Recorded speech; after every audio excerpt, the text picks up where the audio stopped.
Star Trek IV The Voyage Home picks up where Star Trek III left off.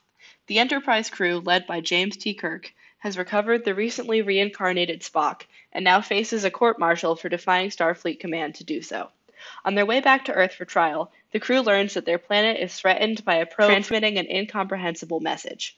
The probe is vaporizing Earth's oceans and neutralizing all power systems. If nobody responds, it will wipe out all life on the planet. The Enterprise crew discovers that this probe seeks to communicate not with humans, but with humpback whales, which have been extinct since the 21st century, 200 years before this film takes place.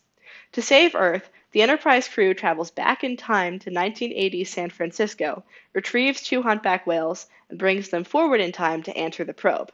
This nature-centered premise, along with scenes that assert the intelligence, communication ability, and agency of humpback whales, demonstrates that respecting non-human species is critical to Earth's survival.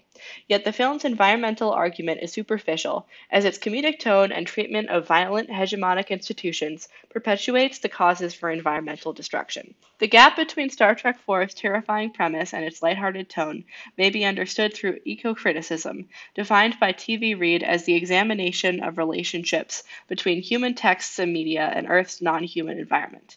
Star Trek IV attempts what biocentric argument through validating the existence and rights of humpback whales. The character Spock is key to this validation. In figuring out that the space probe's message is meant for whales, he displaces human intelligence and suggests that other species are worthy of equal respect. Spock also communicates directly with the whales themselves. He treats the whales as equal to any intelligent alien species and receives their consent in traveling forward in time with the Enterprise crew. Spock asserts that these animals have independent agency. Your friend was messing up my tanks and messing up my whales. They like you very much, but they are not the hell your whales. I suppose they've told you that, huh? The hell they did. Yet this monumental line is played for laughs, as are depictions of violence and Western hegemony. The film legitimizes the U.S. military through a scene in which Chekhov, a Russian Starfleet officer, is taken prisoner by the Navy and believed to be a spy. Rather than implicating the military for seeking to colonize anyone it does not understand, the film instructs audiences to laugh as Chekhov runs. Later, the film legitimizes the structures of Western medicine through a scene in which Dr. McCoy cures patients in a 1980s hospital. Analysis.